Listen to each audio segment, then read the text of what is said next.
social programs, healthcare, defense, and much more. And today, we are aimed to break it all down for you, peeling back on the layers to explain what's inside this bill and how these changes could directly impact your wallet and your community. We've got a lot to cover. Let's jump right in.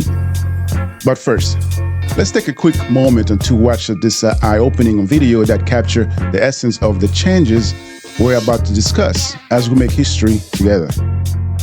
We have breaking news that we have been expecting. We've been following what's going on Capitol Hill. The House has just voted to pass President Trump's massive spending bill. The vote was 218 to 214. And that vote was just gavelled in within the last few minutes, officially moving it forward. NBC News Capitol Hill correspondent Melanie Zanona joins us once again. So, Melanie, walk us through the final vote after a long path to get here.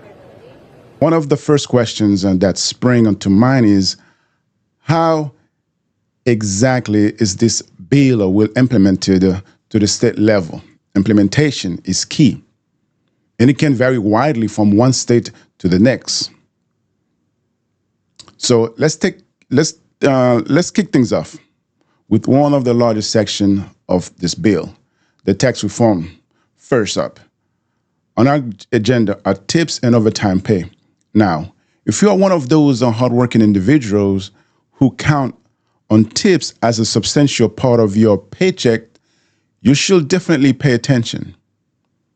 Thanks to this new bill, you can now deduct up to a whopping $25,000 of your tips income from your taxable income. That's meaning you no longer have to pay taxes of the tips you earn through your diligent efforts. Sounds fantastic, right?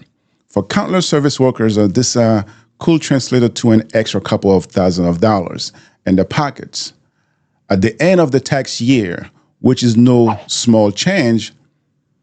But wait, there's more. If you're someone who consistently puts in those extra hours and receive overtime pay, this bill absolutely throw a $12,500 deduction specifically for your overtime income. Yes, you heard that right.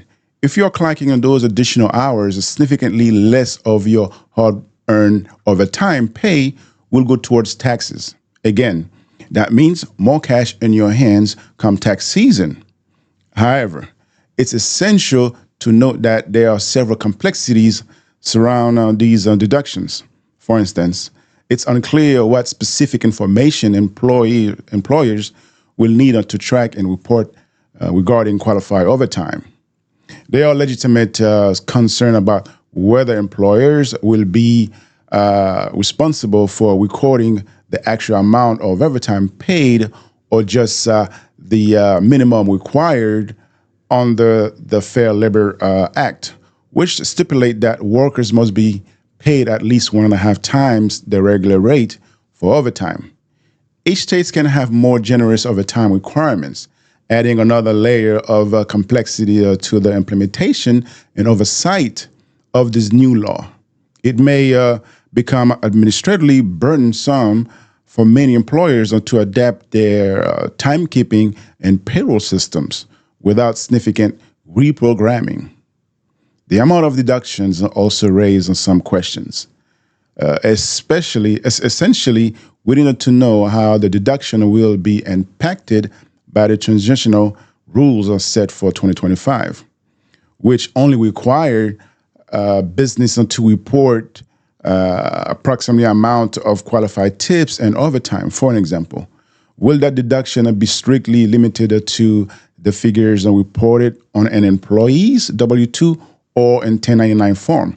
Can workers supplement these reports for a large deductions if their actual tips or overtime exceed what is currently approximated? Questions like this can create a confusion when it comes to filing taxes. Another significant aspect to consider centers around withholding and reporting.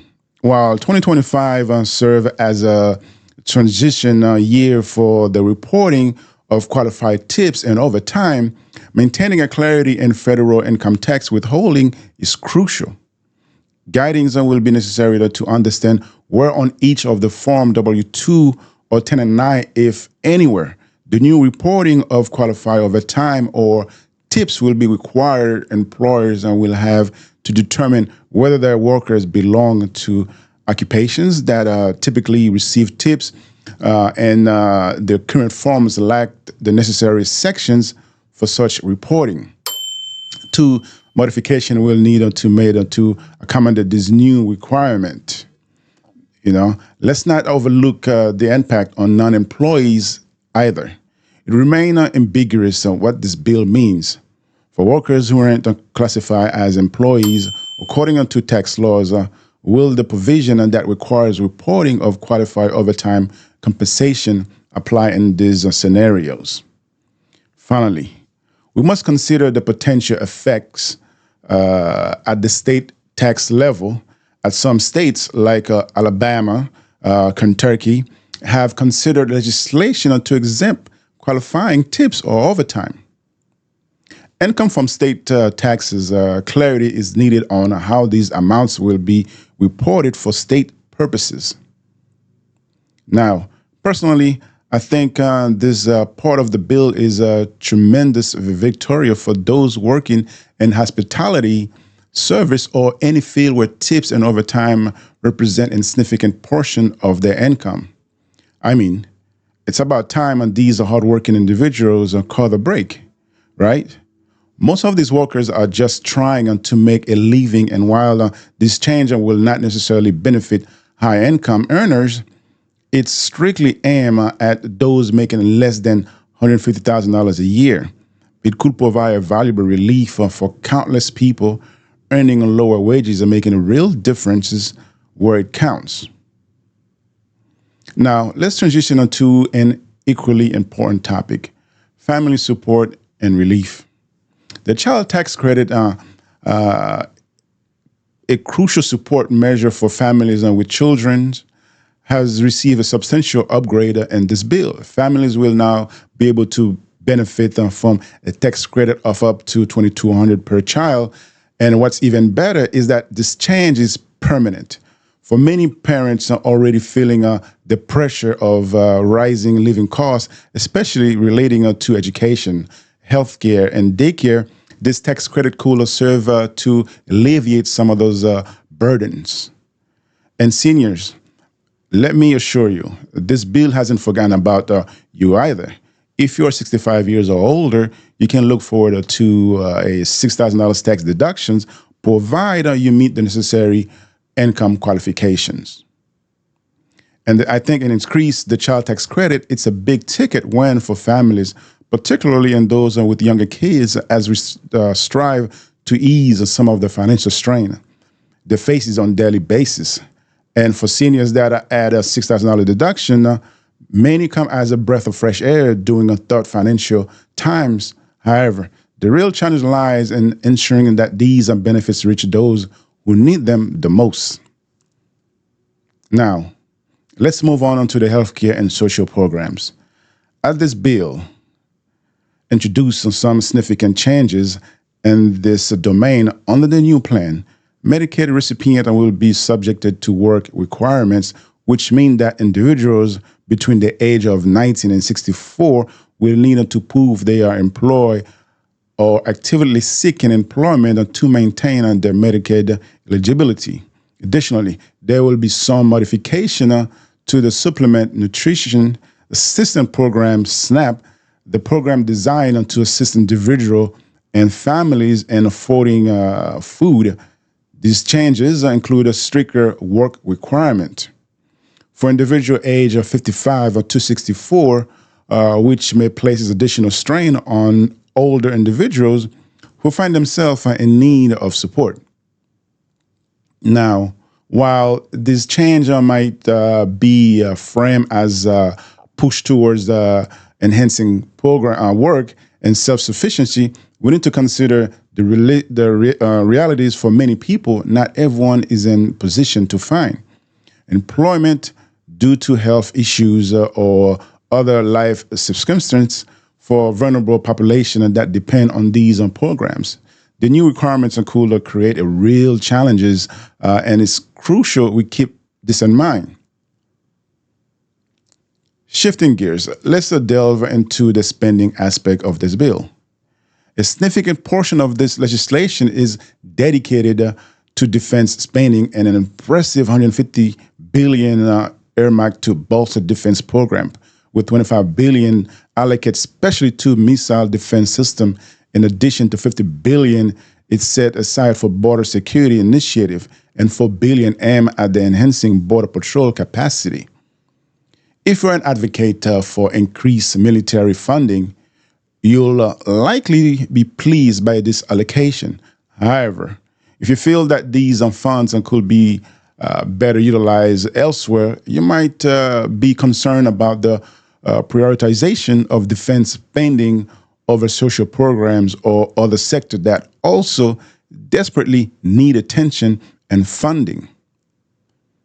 Now, let's navigate into the realm of environmental and energy policies as we address one of the more contentious provision of this bill, the elimination of electric vehicle tax credit and incentives for energy-efficient home upgrades. If you are hoping to benefit from discounts on electric vehicles or to receive financial breaks for home improvements that promote energy efficiency, you might be disappointed by what this bill has to offer. Many environment advocates were hoping for strengthened incentive promoting green energy and sustainable practice. But this legislation appears to significantly reduce those opportunities. It marks a noble shift away from the prior administration's focus on clean energy, and it will be fascinating to see how this decision illuminately plays out in both the short and the long term.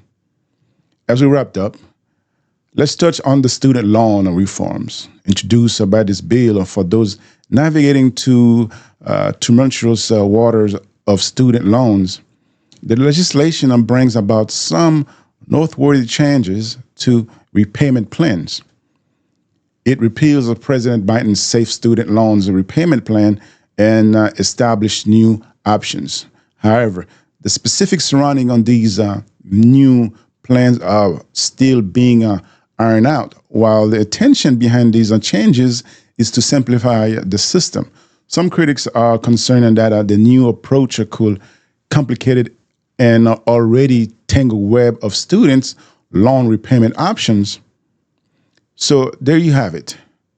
Trump's One Big Beautiful Bill encompasses a host of changes, from significant tax cut and revisions to social programs to increased defense allocation and cuts to green energy incentives. Whether this bill seems as a victory or a setback largely depends on your perspective. For some, it will serve as a necessary lifeline, while for others, it may feel like a missed opportunities for broader reform. I'll be following this bill closely as full impact begins to unfold. And of course, I'll keep you updated every step of the way. If you found today's breakdown helpful and informative, please don't forget to rate, review, and share this episode. I am Shervin D'Augusti, and you've been turning into Shervin TV. Thank you for listening, and I look forward to catching up with you next time. Peace.